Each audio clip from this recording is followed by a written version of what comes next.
Assalamualaikum warahmatullahi wabarakatuh. Ketemu lagi dengan saya, Doni Firmansyah, pakar slide presentasi. Nah, di dalam mobil ini saya akan share dengan Anda tentang font. Karena di sesi sebelumnya kita sudah membahas tentang memilih gambar.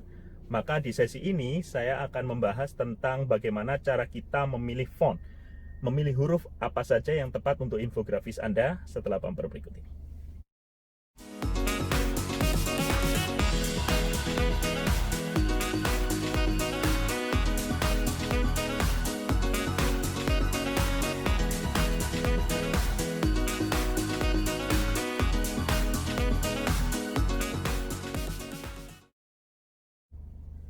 Kalau Anda pernah surfing, kalau Anda pernah mencari di Google tentang website yang menyediakan font gratis, maka Anda bisa lihat di situ ada banyak sekali pembagian font, banyak sekali pembagian huruf, dan Anda bisa mendownloadnya secara mudah. Bagaimana sih memilih font yang tepat untuk infografis kita? Jadi, saya akan mencoba menyederhanakan pembagian font tersebut sesuai di buku Amazing Slide Infographic. Ada 3 jenis font yang bisa kita pakai untuk infografis serta fungsinya masing-masing, ya. 3 jenis font itu apa saja? Yang pertama adalah font serif.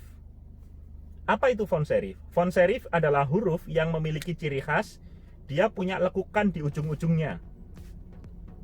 Di ujung atasnya ada lekukan, di ujung bawahnya ada lekukan. Ibarat kalau manusia, dia itu memiliki topi dan memiliki sepatu. Contoh hurufnya apa saja, Pak?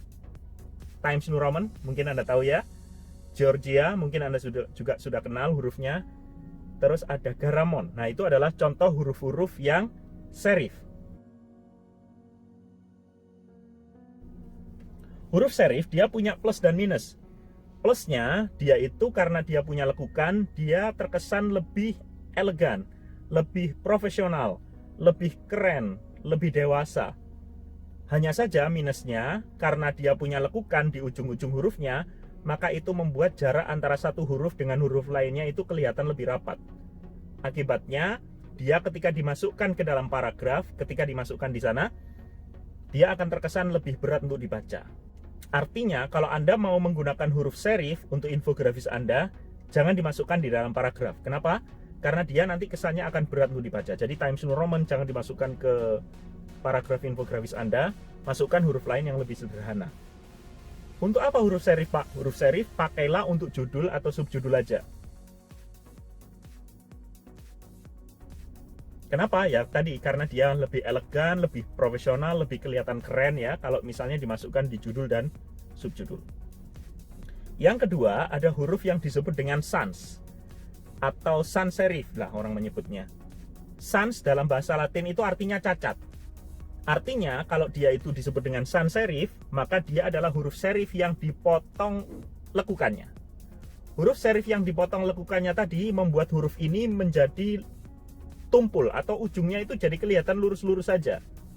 Contoh huruf sans ini yang banyak ya yang kita lihat, ada Calibri, ada Arial, ada Verdana, ada Trebuchet, ada Tahoma, itu sering kali kita pakai di dalam presentasi. Bagusnya huruf ini dipakai untuk apa, Pak? Untuk infografis. Bagusnya huruf ini dipakai untuk konten. Kenapa? Karena huruf ini akibat tidak memiliki lekukan tadi, jarak antara satu huruf dengan huruf lainnya jadi lebih renggang dan dia lebih mudah dan enak untuk dibaca. Buktinya semua aplikasi yang sekarang Anda pakai menggunakan huruf sans, ya kan? Karena memang huruf ini gampang dan enak untuk dibaca. Lalu apakah huruf ini boleh untuk judul, Pak? Boleh. Saran saya, jadikan huruf ini kapital semua kalau mau dipakai untuk judul. Kenapa? Karena ketika huruf sans dijadikan kapital semua, ditaruh di judul, itu kelihatan lebih berwibawa gitu ya. Yang ketiga, ada huruf yang disebut dengan huruf dekoratif. Huruf dekoratif itu adalah huruf yang desainnya bebas sesuai dengan pembuatnya. Contoh huruf dekoratif itu misalnya yang Latin ada freestyle script kalau Anda menggunakan huruf default di Windows. Ada juga huruf misalnya Mistral, itu juga huruf dekoratif.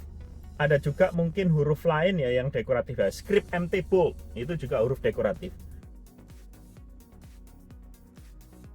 Huruf dekoratif seperti itu ketika dimasukkan di dalam infografis, pilihan Anda itu tidak banyak. Karena dia memiliki banyak lekukan, memiliki banyak variasi, bentuknya aneh-aneh. Ketika dimasukkan di konten nggak mungkin kan? Karena orang nanti susah baca. Mending Anda menggunakan huruf dekoratif ini untuk judul atau subjudul aja. Itu pun jangan lebih dari 4 kata, karena kalau misalnya lebih dari 4 kata, orang akan susah baca. Ya. Oke, itu penjelasan saya tentang font ya. Jadi ada 3 jenis font dan penjelasannya. Yang pertama adalah font serif, bagus dipakai untuk judul dan subjudul. Yang kedua ada font sans serif, itu oke dipakai untuk konten, dan boleh juga sih dipakai untuk judul, tapi kalau dipakai untuk judul tolong jadikan kapital semua. Dan yang ketiga ada font dekoratif. Font dekoratif ini bagusnya untuk judul aja ya, supaya dia lebih enak dan bikin orang pengen baca, pengen tahu. Oke, itu penjelasan saya.